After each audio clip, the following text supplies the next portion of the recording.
We want to show you, by understanding the process, how to come into control with not just what you emanate, which is what deliberate creation is, but what you are observing in others and what they are emanating and what your response to them is. Really, what we're wanting to help you with is how to benefit from the magnificent others around you, and that includes all of them. How to benefit by those around you, which helps you in the launching of your desires, in the deciding of your desires, in the deciphering of your desires, in the sorting and sifting of life experience, in the launching of your desires. In fact, all of them help you in the creation of that which is you. So we want to show you how they help you in the launching of your desires, but then what happens next? So we call that step one. When life causes you to ask for something and you're asking for more all day, every day, the source energy part of you, who is intimately involved, aware of what life is causing you to ask for, not dictating it to you, not telling you what it should be. You've got free will. You are here to create. You are here to have a new experience with new contrast in order to create new things. That's what we all signed on for. And your part is sift and sort and decide, and our part is, we're the step two part.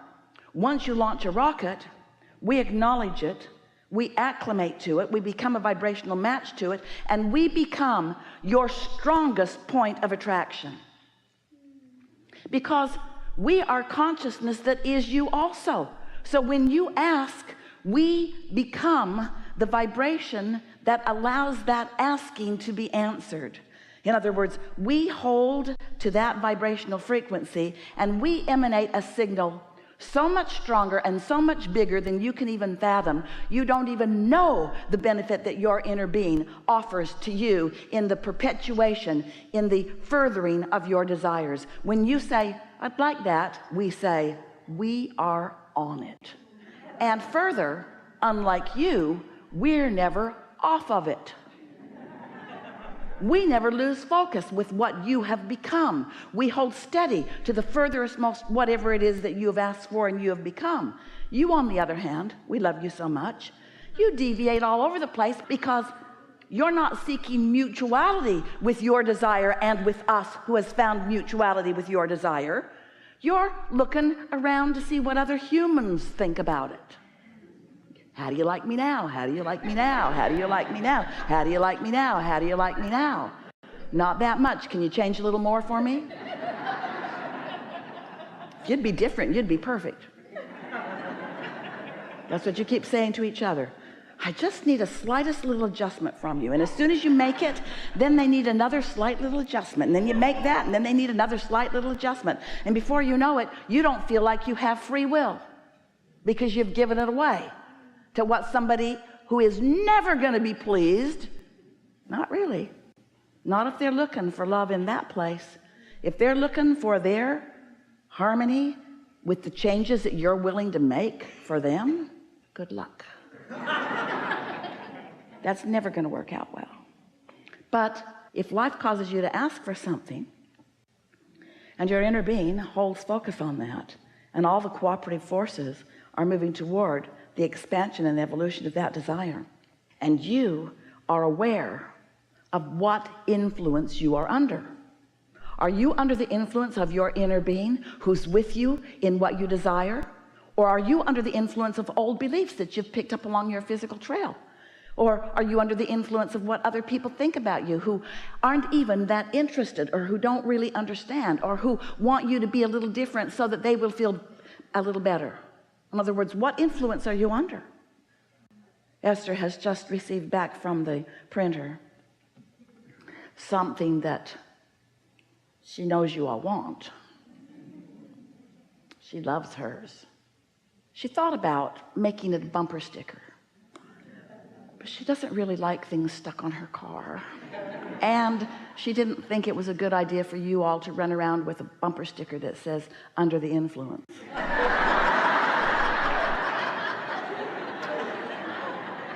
So instead, it's a dash card that when you look at it, you can't read it because it's all backwards. But when you lay it on your dash, or if you don't have a car in front of a mirror, it reflects back on your windshield and you can read it, under the influence. And it causes you maybe to think, what influence am I under?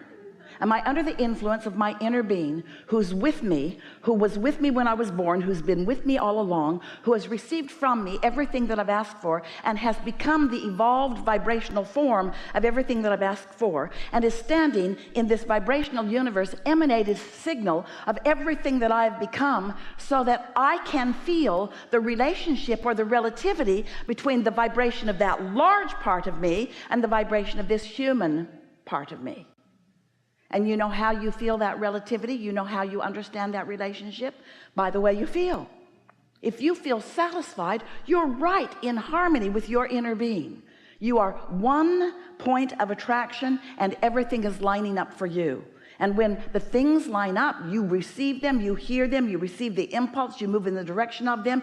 You are frisky, you are flexible, you feel wonderful, you're thriving, you're living happily ever after. But if you're under the influence of something other than that, if you're trying to please someone else, sometimes it works out for a little while. When someone in human form is tuned in, tapped in, turned on, they're all in alignment with who they are and they're holding you as their object of attention. Ooh, it feels so good to you, because they are sort of like a source energy beamed down from a satellite dish, and there they are in human form holding you as their object of attention. But don't count on them to stay there. They can't do it. It's not their job to do it. They're not as interested in you as you want them to be. You're not their job. They are their own job. And so when you find someone, no matter how lovely they are, and you ask them, you've got responsibility to stay tuned into whatever it is, so that anytime you look at me, you give me what I need. Good luck with that. And when they don't, then you blame them. And then they blame you back. And then you blame them back. And then they blame you back. And then you blame them back. And then fortunately you go to sleep and you break this cycle of all of that. Then the question is, when you wake up the next morning, do you pick up those old beliefs that are in your way? You're getting the gist of this, aren't you? So we want to talk about, what influence am I under? Am I under the influence of my inner being? If I am, I feel really good. Or am I under the influence of something else? And you can tell it in this very simple way. This is such a wonderful distinction. When you feel satisfied, think about satisfied. Satisfied is not really an emotion that has a lot of momentum around it. It's not like ecstasy. It's not like enthusiasm. It's not like bouncing off the wall enthusiasm. It's not like passion. It's not even like love or appreciation. It's satisfaction. It's soft and gentle, and it holds no resistance. And because it holds no resistance, it can't stay that soft and gentle. It's going to pick up momentum for sure. It's going to move into faster moving energy, and it's going to feel more and more powerful and more exhilarating and more exciting. So think about satisfaction or dissatisfaction or unsatisfied. Really a fine line, but if you can figure out the difference, then you will know more and more whether you are encouraging law of attraction to respond to something that's going to get feeling better and better and better and better and better and better, or whether you are allowing law of attraction to respond to something that's going to get feeling worse and worse and worse and worse and worse. Because law of attraction is responding to whatever you are offering vibrationally, and it will become more. That's just how it works. Some years ago, we wrote a book called Ask and It Is Given. Really a good book. Because when you ask, it is given. You just don't know it. We've been explaining what we mean by it ever since. When you ask, it is given. We just gave you a really good explanation today of how it's given. But just because it's given, just because it's revealed, doesn't mean you let it in, doesn't mean you receive it, doesn't mean you realize it. Because you might have a vibration going on, and even though it's being given and given and given and given and given, you miss it, because you're looking for love in all the wrong places. You're not looking for it sometimes where it is. Sometimes you are. We don't want to make it sound like all of your beliefs are in your way. Many of them are helping you in so many ways. But we do want you to figure out how to differentiate between what beliefs are under the receiving mode of your source and what beliefs are under the receiving mode of something else. And if you will start paying attention. So in this book, a big premise of this book was the emotional guidance scale. And it starts with emotions that don't feel so good. Sometimes we talk about not feeling good emotions as being down here, like depression and fear, all the way up through frustration. And right in the middle is contentment, which is what Esther translated our now satisfaction word into at that time. Contentment was the word she found. Today we're saying satisfaction or satisfied, but we mean the same thing by it. All the way up to feeling appreciation and love and all of those good feelings, emotions.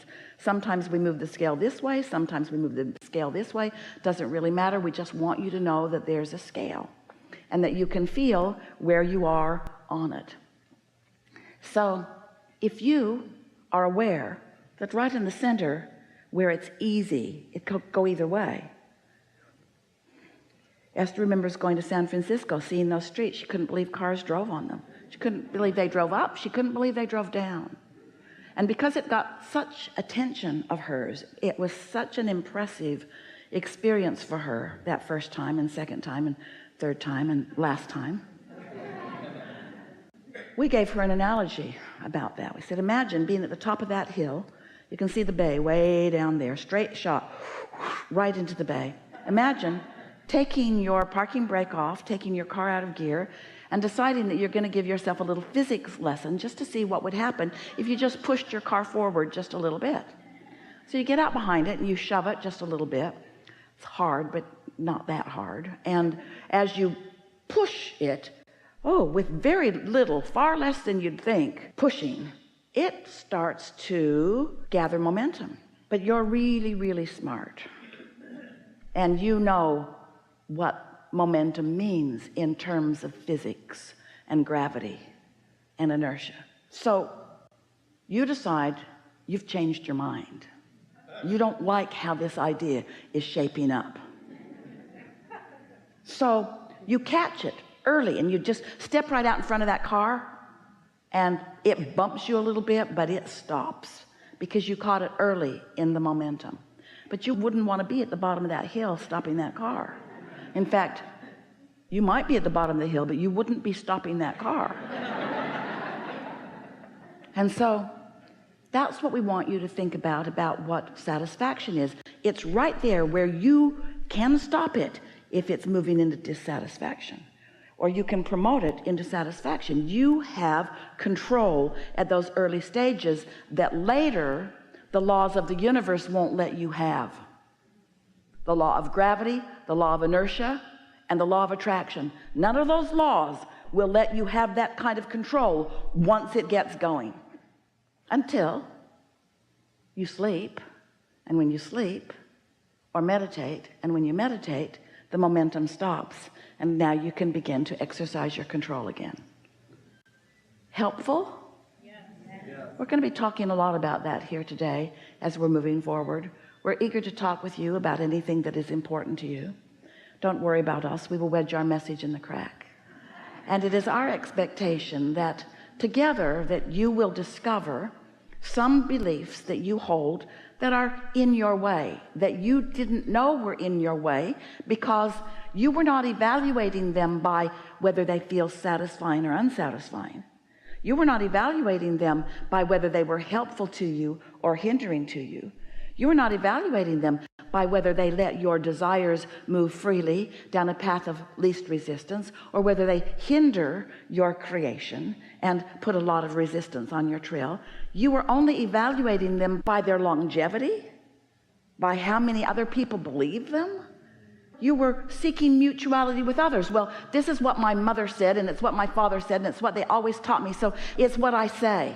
Somebody who was wiser, or it's what I concluded erroneously when I had an experience and I came to that conclusion because I didn't have the bigger picture. And so with very short-sightedness, I came to a conclusion that doesn't serve me, that doesn't blend with the laws of the universe, that doesn't help me in any way, shape, or form, but I just keep updating it. It happened 20 years ago. 20 years ago that thing happened to me, and I talked about it 19 years, 18 years, 17 years, 16. I talked about it yesterday, in fact. I keep updating it. I keep it active in my vibration, and it's still in my way, and I know it's in my way because it never feels good when I think about it. It always feels bad when I think about it. It always hinders me every time. I get that lump in my stomach, and if I don't do something about it, then it goes down and it rolls right into the bay, and then I've got that to deal with.